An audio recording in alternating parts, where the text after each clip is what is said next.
Nejja buli kati abantu abaawangula mu kalulu k'ababaka ba Paalamenti kw'ossa ne gavumenti z'ebitundu bakyemulugunya olw'emivuyo egyetobeka mu kulonda okwaliwo omwezi oguwedde. Mbundu n'ebitanga by'abaserikale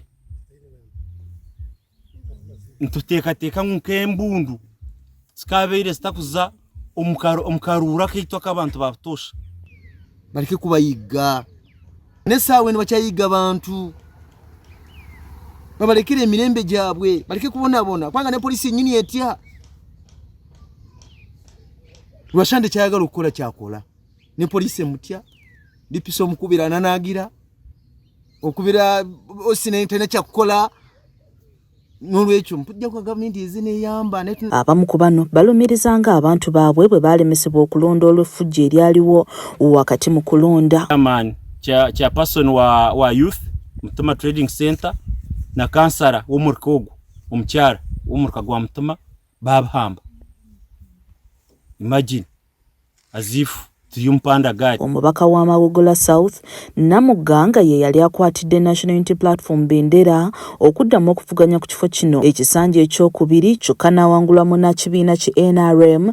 Days Byuma aliko ebbaluwa gye wawandiikira ssentebe w'akakiiko k'ebyokulonda Simon Mujenyi Byabakama ng'amunnyonnyola ku mivuyo egyetobeka mu kalulu k'e Mawogola. Twawandiikidde mukulu Byabakama ebbaluwa nga 19 January 2026 nga mutegeeza emigozo bano ejali Mawogola County mu kalulu akalondebwa nga 15 aka presidential and parliamentary elections nga mu nsonga ezimu ezaaliko yasooka ye mmotoka eyaleeta obululu okusimbula entinda nga 11 ssaawa 3 neetuuka essembabule nga 12 ssaawa 8 n'ekitundu ez'ekawungezi n'emala essaawa 29 mu kkubo.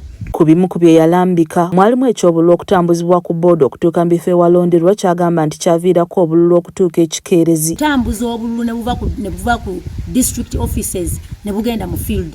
Naye ematete ku police ne kabundi ku police. Electoral Commission neteeka obululu awo ne butambuzibwa ku boda ezatambuza obululu nga tebumanya ani aziwerekedde.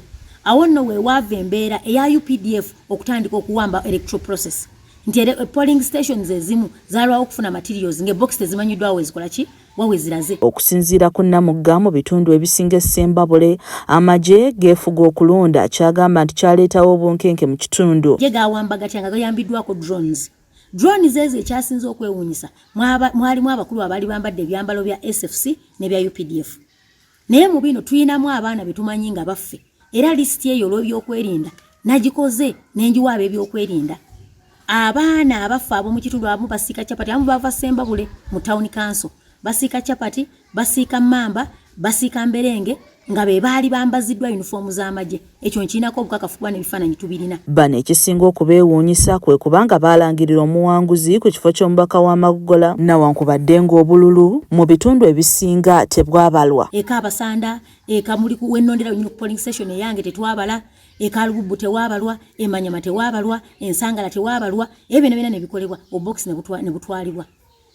Ekyewuunyisa bino byonna chairman wa returning officer w'Essembabule nga tumu updatinga era n'amaloboozi twagafulumiza twali surprised nnyo okuwulira mukulu Alicia Gracious n'alangirira akalulu k'Emateete. Kati bano baddukira mu kkooti nga basinziira ku bbaluwa okuva eri ssentebe w'akakiiko k'ebyokulonda nga baagala ebyalangirirwa bisazibwemu olw'okulonda kuddibwemu. Tulina okuddamu ne tulonda tetusobola kukkiriza kuwambibwa era nnyongera okutegeeza eggwanga nti tugenda kusigala nga tuli bakkakkamu era nasaba special investigation nga tutunaddana mu kkooti ebitongole ebinoonyereza bigende binoonyeze ku bunkeeko obuli e Mawogola.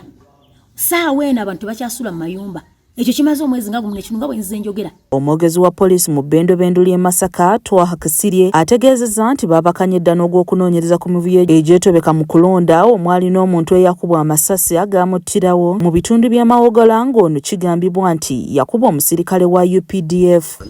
Was allegedly shot by an armed person. We are investigating the matter and we shall inform you at a later stage. Brian Kiberu yakusakidde emboozi eno ku lwa KSTV agaleero.